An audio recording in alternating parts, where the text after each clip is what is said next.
Gary. This is Gary. Gary is your sales guy. He's the classical sales guy. And Gary has promises. And he's using these promises to promise to the customer stuff that you do not have yet. Yeah, a lot of Garys now in the room. Why does Gary do this? Gary does this because he has a compensation plan that tells him the 10 commandments of giving these promises. And in the background, we have the miserable product and support people that just do not know what to do with this. The problem is that doing Gary things is not the most profitable for your company. But Gary does what Gary is paid for. So let's talk about the Gary problem. I'm so glad there's no Gary in here. And next, we're going to dive into the evolving landscape of sales in SaaS. And as we've heard from a lot of the speakers here, it's an era characterized by fierce competition, AI integration, and a shift towards self-served offering.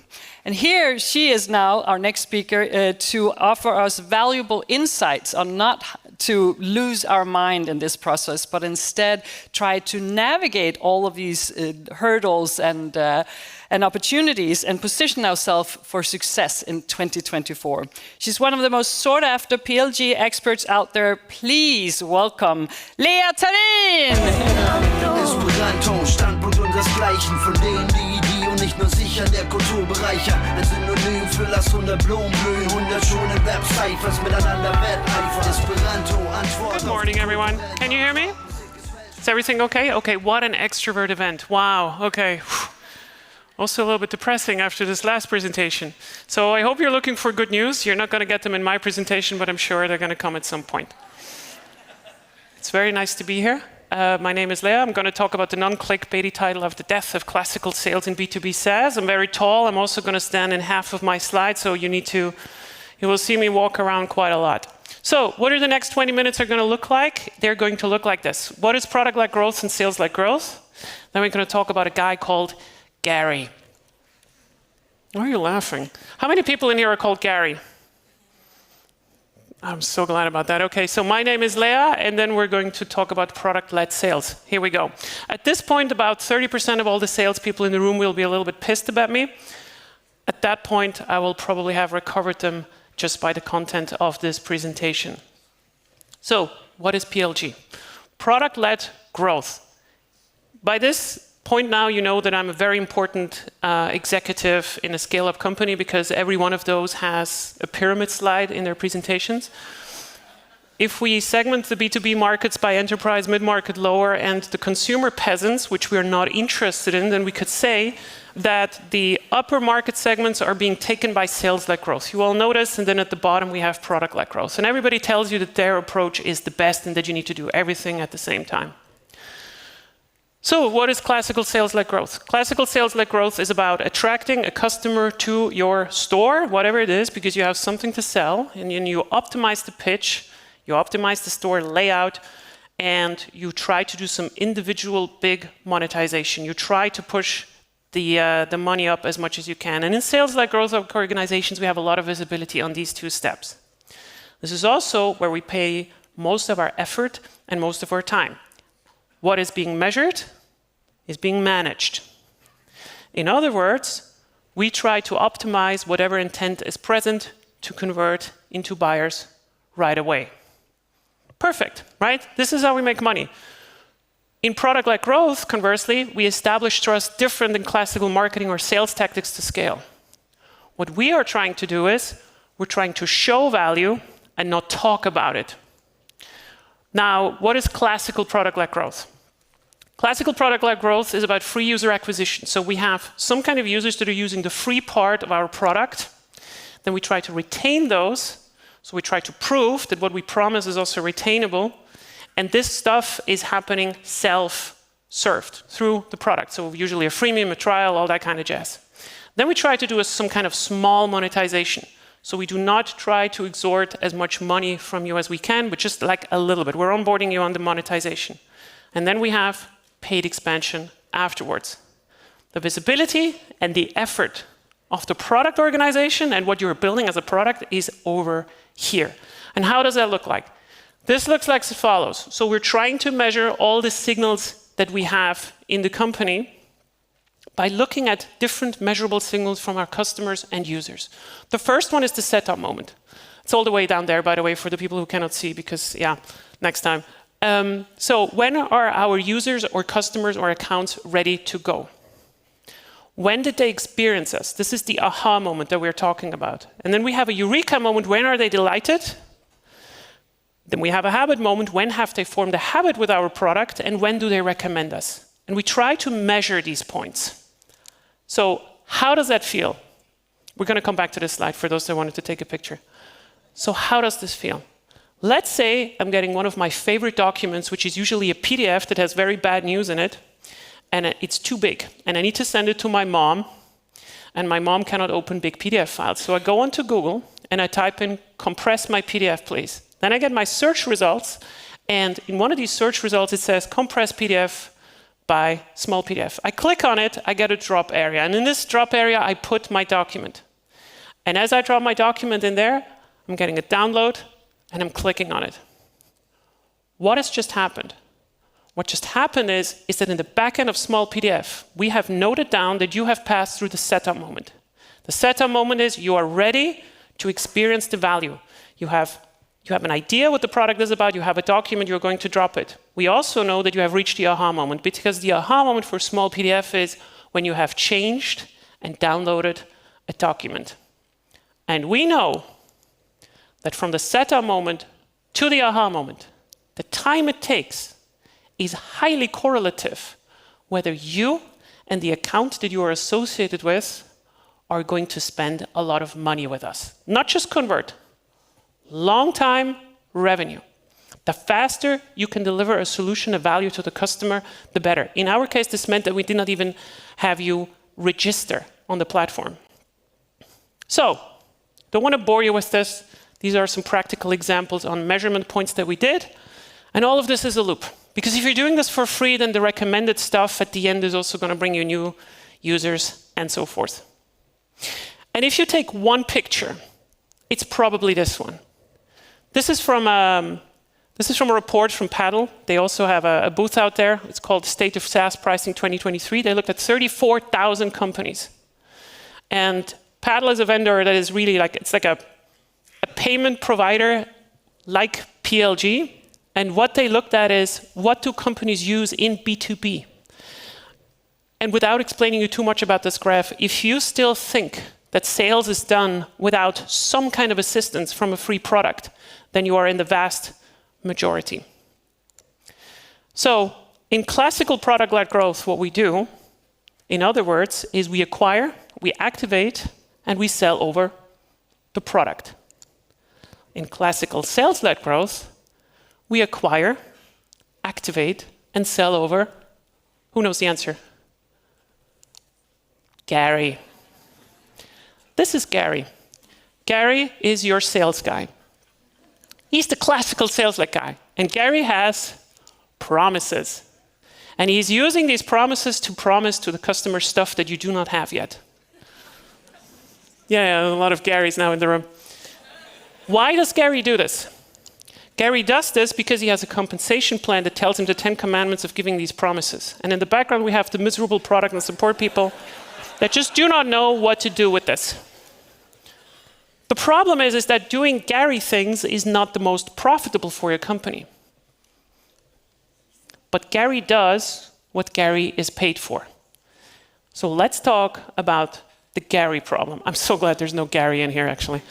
Okay, so what is the Gary problem? The Gary problem is that Gary is from sales and he has a couple of attributes. The first one is he always represents only one customer until they sign. Gary is predictable, and so is his revenue. Gary's really good with words, and he also knows how to talk dollars. Gary cares about his compensation. And if you now put a contrast on this and you think about product and engineering people, they are the exact opposite of this. They do not represent one customer, they represent all the users and all of them until they churn. They're not really predictable. Product management is hard, and they're not really good with words when it comes to talking about dollars. But they also care about their compensation, of course. Okay. The problem is when Gary is using his promises and he combines them with his ability to talk, because a salesperson is hired to talk really well. And this leads to an organization that over-focuses on monetization conversion driven by sales, incentives, and not objective business data and customer value. Let me introduce myself. My name is Leah Tharin. I'm coming from the heart of Sweden, in Zurich. I did not see that one coming. I'm a B2B growth. This is the only country where I can actually make this joke. I'm a B2B growth advisor for scale-ups. I work with Notion Capital VC. I work with Paddle, North One, and so forth. I'm the interim CPGO at Godphoto in Berlin, which is another scale-up, and I do hypergrowth. And I've been with 2 companies that were in this hypergrowth stage. And I write and talk a lot about product-led growth on my podcast. In other words, I help scale-ups to get growth right. And I help them to fix the Gary problem. And what I did with you just now is I just gave you some free value until I introduced myself. So this was the freemium. So now we're going to get into the paid version. So everybody Venmo, Daniel, please. No, wait, no, that's fine. OK. So I'm going to claim with you that the Gary problem is a competitive disadvantage for you in the market. You remember this. Beautiful. There's a new player in the market right now that is going to compete with all of you, whether you are a PLG company or whether you're a sales company. I do say that you cannot go and scale beyond 10, 15 million without sales unless very, very few cases. And this new player is called product-led sales. It's a hybrid motion. It takes the best from sales, and it's going to take the best from PLG. All right, so how does it work? We're looking at teams and accounts, and we find those that are worth reaching out. When they signal, I'm ready. With the same signals that we had before, but now on an account level, through their measurable behavior, and then they become a product-qualified account. 2 seconds for the picture. Yes, very good. Cool. So how does this work? It's the same principle. We have some kind of free product, but then we also attach a behavior scoring to our accounts. We know individually in our product what it takes for someone to be showing buyer intent. And it will be different for all of you. So for instance, are they using the product successful? Are they going on a specific page that only someone would do if they're really, really interested in the product? And so forth. And if they go over 100, they are a PQA, so like a product qualified account. And then we hand them off to sales. And only then. And this leads to a high close percentage, a low CAC, and a dramatically decreased lead time because they have activated themselves on the beginning. So if we take a step back, and we just put it this way. So we have on the left side, we have product-led growth. I'll tell you when to take a picture. So on the left-hand side, we have product-led growth, and on the right-hand side, we have high-touch sales-led growth. How does this work? We have, at the first step, we always have acquisition, we have then an activation, and we have some kind of monetization. What we do in product-led sales is we activate and we acquire through the product. And then we hand it off to sales if necessary. And there are some low-value accounts that we hand back to the product where they just serve themselves so they do not clog up our sales pipeline. And how do we do this? We do this by taking the behavior data that we have from these upper funnels and we hand them to sales. And this looks like if someone is calling us in sales, they know exactly, the salesperson that is picking up the phone, what have they used in the product, what are they most interested in, before they have to say, hi, my name is Leah, and who are you? It's not a good experience. Oh yeah, Gary. Okay, so if you have Gary, that does not work. Why does this not work? We need to avoid the Gary problem in 3 different steps. We need to teach our product teams how to talk dollars. And we can do this. You have on the right-hand side the typical sales-led growth responsibilities. Take a picture now of this. We do road mapping, we do some backlog management, but in PLG, you need to understand as a product team and a product organization, how is what I change at the bottom connected to the revenue? And if you are capable as a product team to say, we can adopt up to 500 customers over the next 2 years with this feature, driving 2 million in ARR and reduce churn by another 1 million per year, including research and data, and the CEO trusts you, and Gary comes into the office and he says, but if we get this little button, then we can have another $20,000 customer. Gary can fuck right off. That's the difference. So, hey, I'm on a time, okay? So, second step, you need to align your incentives for sales and marketing. How do we do this? We need a long-term value SaaS compensation plans, a sales compensation plan. So the first one is we need to have clawback clauses. If the customer is starting to churn early, your bonus is gone. We want to have it back. The second one that I picked up from Rich Mironoff is we are punishing you on selling on promises for stuff that is not in the product. We do not want you to trick our customer. First time, you lose your bonus. Second time, you're fired. We need to keep sales.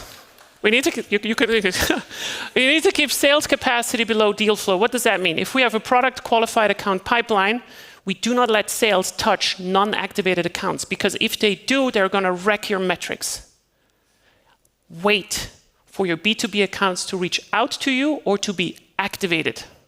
There's no two ways about it, because salespeople will go into your funnel and with their dirty little fingers, and then they're just like, Marketing. How do we change marketing? We change marketing to be having MQLs that are about ICPs who experience the product. So we're going to align these MQL definitions to the aha moment. How many dollars does it take you in marketing to bring one ICP to experience the aha moment, whatever that is? If you produce a car, that means they have driven your car once. That is the difference. The third one is growth teams. If we look at this classical funnel on how we acquire, retain, and monetize stuff, we need a new type of team. And these growth teams are exactly this. They take care of the stuff that is in between here. They connect the users efficient with the value that we have from the product. And they do so by focusing on conversion rate optimization, which is sign-up flows, onboarding, late stage, and so forth. You need to take a picture pic because I'm going to run out of time. All right, so at this point, you're like, that sounds good, Leah, we have a plan, how do we get started? So the very first thing that you should need to do is sit down and talk with your people what it means to have your aha moment. That's the very first thing. And then once you have this aha moment, then you know that this is our core value. So for instance, for Slack, it would be if you send 2,000 messages in 30 days, then you have reached and understood Slack. Then you're going to surface it to sales. Through HubSpot, for instance, just one signal. Then you correlate it to revenue. Out of that many people that reached the aha moment, we make this much dollars. And if you have this, then you get to fancy diagrams like these. You need to take a picture now, by the way. Modern product-led sales in this form is about putting the customer success front and center by showing and not talking. And that's everything that I have for you today. Thank you very much. I have a question. Should I stay? Oh. So, I mean, thank you. It's so concrete what we need to do and how to get started and everything. So what's the big deal? Why are we still stuck with so many Garys around? It's the CEO's fault. Sorry. Yeah. It is. No, it is. It's your compensation plan. Product-led growth is not about product. It is about having an organization that does this right. I'm the proof of this. I would not be so well paid in the industry if I didn't have a job to do. So this is why. Yeah. And when you come into clients and you start working on it, what are the first hurdles that you need to get rid of just to get the process going? Exactly this. You need to teach product how to talk dollars. And then the things are starting to work. I'm not a fan of like, we need to do agile, save, we need to do this, we need to have the latest book from Marty Kagan and so forth. It's really about, look, we need to understand how our revenue is connected to the product, but for this, they also need to understand what makes the revenue. So, that's what I usually do.